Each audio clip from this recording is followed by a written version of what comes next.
Hello friends, मेरा नाम है पवन और आज हम कुछ ऐसे रैंडम फैक्ट जानेंगे जिसे सुनकर आपके होश उड़ जाएंगे।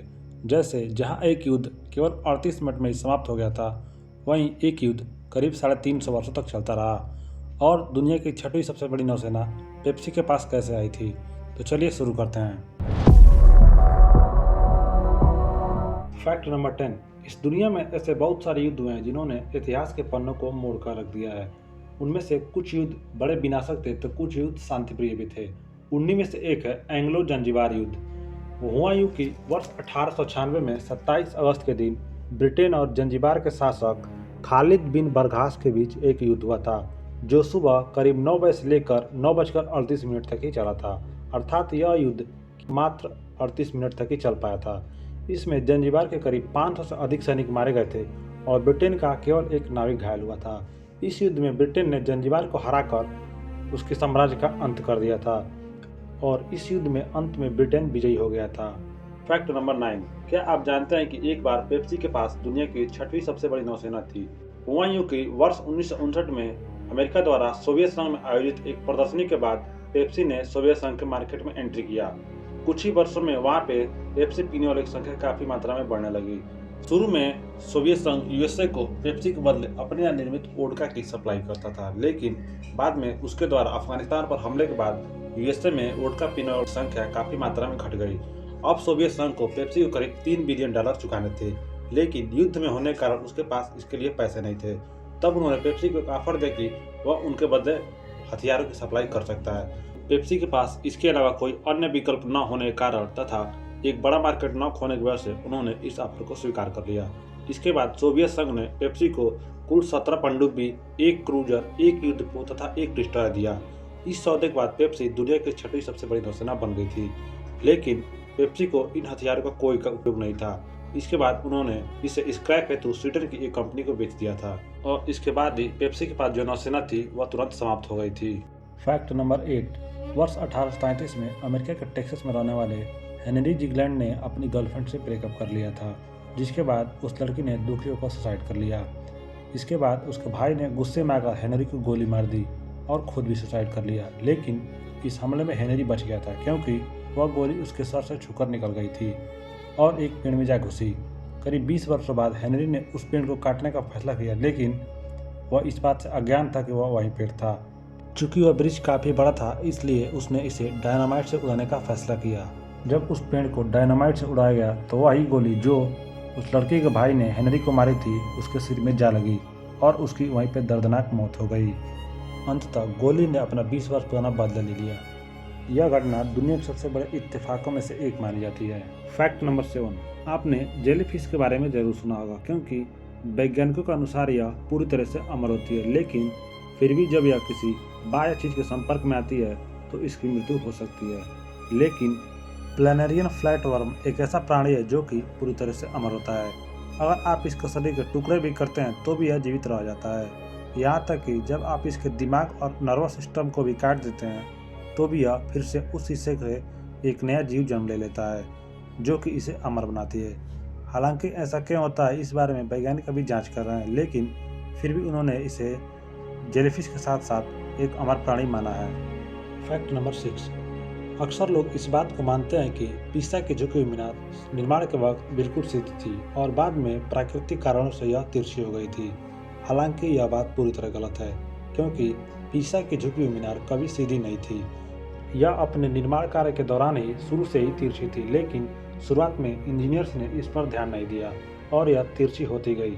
जब बाद में यह पूरी बनकर तैयार हुआ तब उन्हें दिखा कि यह तिरछा हो रहा है और उसे इस प्रकार छोड़ दिया गया, क्योंकि उसको रिकंस्ट्रक्ट करने में काफ़ी ज़्यादा खर्च होने वाला था। इस इमारत की कुल ऊंचाई 179 फुट तथा इसमें 8 मंजिलें हैं और यह अपने अक्ष से करीब 4 डिग्री झुकी हुई है। यही कारण है कि इसे दुनिया के 7 अजूबों में से एक माना जाता है। Fact number 5। सेल्फी लेना आजकल लोगों की फितरत बन गई है। चाहे बच्चों या बूढ़े, सभी लोग सेल्फियों के दीवाने हो गए हैं। लेकिन शुरू में यह इतना आसान नहीं था, क्योंकि उन्हें सेल्फी लेने के लिए करीब 3 मिनट तक कैमरों के सामने बैठना पड़ता था। वर्ष 1839 में सर्वप्रथम रॉबर्ट कॉर्नलियस ने सेल्फी ली थी और उन्हें सेल्फी के लिए करीब 3 मिनट तक कैमरे के सामने बैठना पड़ा था और उनके द्वारा उस वक्त ली गई सेल्फी को आप अपने स्क्रीन पर इस वक्त देख पा रहे होंगे। अगर आपको इस समय सेल्फी लेने में करीब 3 मिनट वक्त लगता तो क्या आप सेल्फी लेते? हमें कमेंट सेक्शन में जरूर बताएं। फैक्ट नंबर 4, एटीएम मशीन का इस्तेमाल हम सभी करते हैं, लेकिन क्या कभी आपने सोचा है कि आखिर एटीएम मशीन को किसने और क्यों बनाई थी? हुआ यूं कि वर्ष 1960 के दशक में जब जॉन शेफर्ड बैरन नामक एक व्यक्ति बैंक में गए तो उन्हें अपने पैसे नहीं मिले, क्योंकि उनके जाने के बाद बैंक बंद हो गई थी। तब उन्होंने सोचा कि क्यों न एक ऐसी मशीन बनाया जाए जो कि 24/7 आवर्स उन्हें सुरक्षित पैसे दे सके। तब उन्होंने एटीएम अर्थात ऑटोमेटिक टेलर मशीन का निर्माण किया था और उनके इस आविष्कार के बाद दुनिया का पहला एटीएम मशीन लंदन के एनफील्ड शहर में 27 जून 1967 के दिन लगाया गया था। इसके साथ एक बोनस फैक्ट यह है कि शुरू में एटीएम मशीन से ट्रांजैक्शन करने के लिए 6 पिन का एंट्री करनी पड़ती थी, लेकिन चूंकि उनकी पत्नी को 4 ही पिन याद रहते थे, इसलिए उन्होंने पिन की संख्या 6 से घटाकर 4 कर दी थी। आज दुनिया के लगभग हर देश में एटीएम मशीन का इस्तेमाल किया जाता है और यह पूरी तरह से सुरक्षित भी है।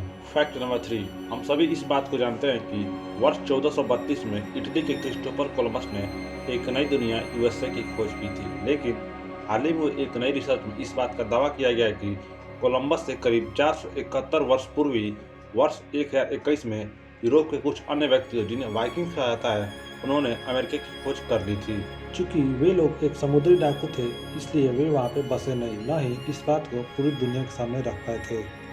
हालांकि यह बात कितनी सच्ची है इस बात की कोई पुष्टि नहीं कर पाता है, लेकिन शोधकर्ताओं ने यह दावा किया है कि जब उन्होंने अटलांटिक महासागर की जाँच की तो उन्हें कुछ ऐसी मानव निर्मित वस्तुएं प्राप्त हुई जिनकी कार्बन डेटिंग से यह पता चलती है कि वह करीब आज से 1000 वर्ष पूर्व थी, अर्थात करीब 1000 वर्ष पूर्व ही अमेरिका की तरफ कोई गया होगा, लेकिन अभी वे इस बात की पूरी तरह से कंफर्मेशन के लिए इसकी जांच कर रहे हैं।